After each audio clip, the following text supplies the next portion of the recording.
Good afternoon all, this is Tom here, and there's my two new CSX engines that I showed in my mail call yesterday, and they're all set up. I just have a couple more details to do to them, and I've been working on some uncoupling all afternoon, and I think I finally got it. And also right there where the trains are going over that crossing, the coupler hoses were hitting that cross rail that goes the other direction, and now they go through there. And then I got a new feature on my engines, and if I hit 5, there they are, ditch lights. Very cool. And when the ditch lights are on and when the engine starts, they flash, alternating, which is really cool. So this is my first run after I fix something.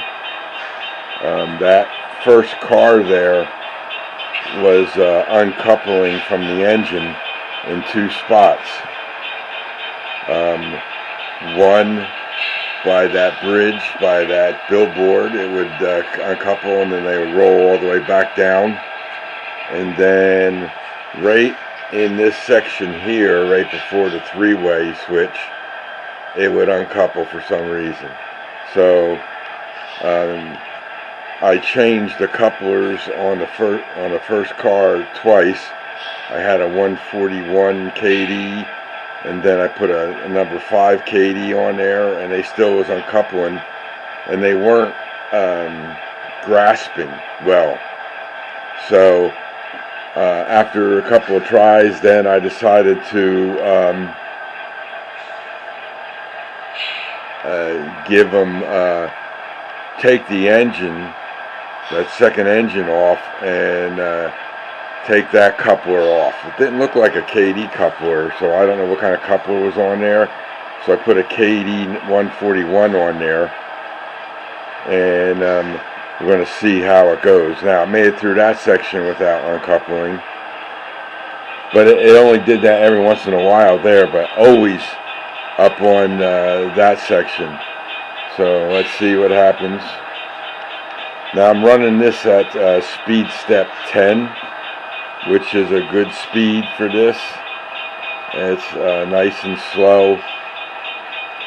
It makes its way around, and it makes it up this grade with no effort at all at that speed step. The other engine I had on there, which is up on the 3rd level, it's going into the industry area. It's going to be a switcher. Pulling those cars right there where they are now, it would stall if I was going this speed step. So, and it looks like I got it fixed. Awesome.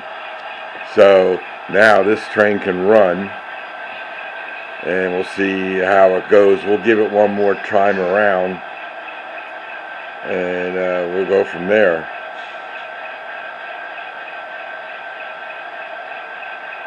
And that end of train marker on that car flickering. We can see it as it goes in the tunnel. It was uncoupling in there too every once in a while, but I think after playing around with these couplers, got them. And this section here was a problem area where it's going through right now. It's not the track, it's just the couplers. So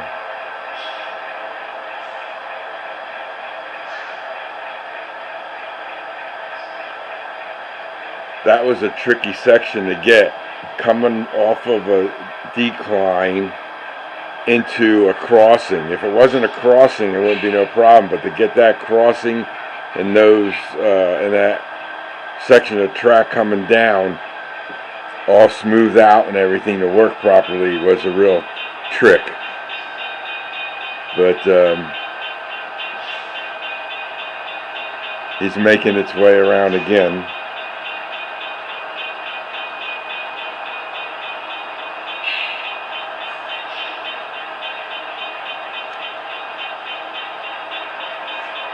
can hear all the other engines on the layout. They're idling. That's up on the 3rd level. As that one goes through. I got an engine, another CSX engine train that runs on the other side of the layout. And when that goes in the tunnel, I'll flip it over to show you.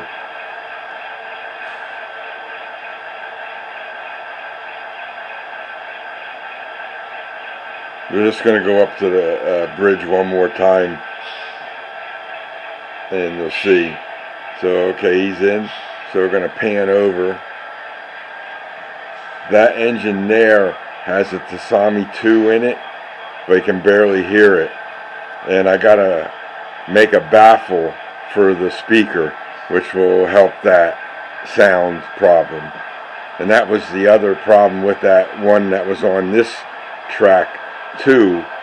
The CSX switcher that I had, I put a Tsunami 2 in there, but no baffle on the speaker, and it was, you could hear it, but not with all these other engines blasting away.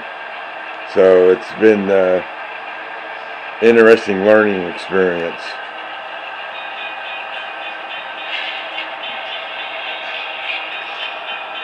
So here he comes. I just love those ditch lights. I was going to do that in my big engines up top, put them in, but I got to find some real small LEDs again. Maybe I'll do that one day, I don't know. That's on the back burner, but not a high priority. I was just happy to see those things light up.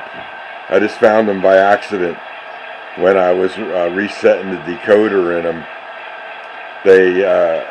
When you do a reset 8 on the decoder, all the lights flicker, and they came on, and I said, "Oh, look at that!"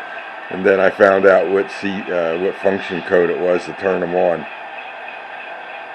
All I got to do is figure out a way to turn the headlight on automatically, instead of having to hit a function key. That's my next thing.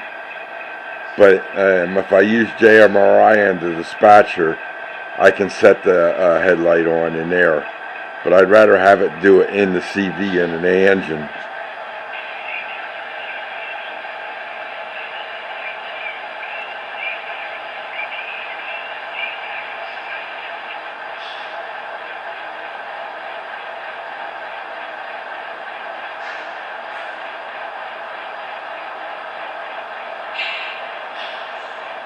There he goes. Alright, gang. Well, that's just wanted to show you my new engines. And I resolved my other problem. And it just takes a little perseverance. I'm going to bring him to a stop.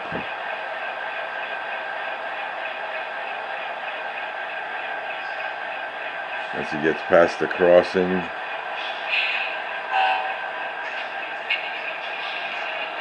And that's it, guys. So that's it for today. This is Tom, and everybody enjoy their rest of their weekend. And we'll see you all in the next video. Everybody take care, and we'll see you soon.